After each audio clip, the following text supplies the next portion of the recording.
Can a machine be creative? This question has haunted philosophers, artists, and scientists alike. Creativity was supposed to be uniquely human, the spark of imagination that separates us from the mechanical. And yet, here we are. AI systems are composing music, painting portraits, writing poetry. They're combining ideas in ways that surprise even their creators.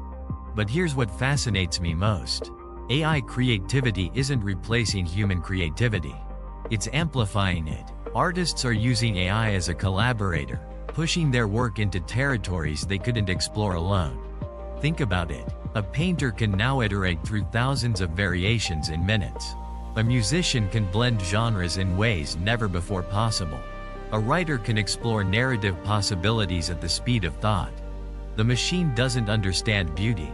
It doesn't feel the emotional resonance of a perfect melody. But it can help us discover new forms of beauty we never knew existed. Creativity has always been about making unexpected connections. AI is simply a new way to make those connections. A tool that expands the canvas of human imagination. The question isn't whether AI is creative. The question is, what will you create with AI as your partner? Share your thoughts below.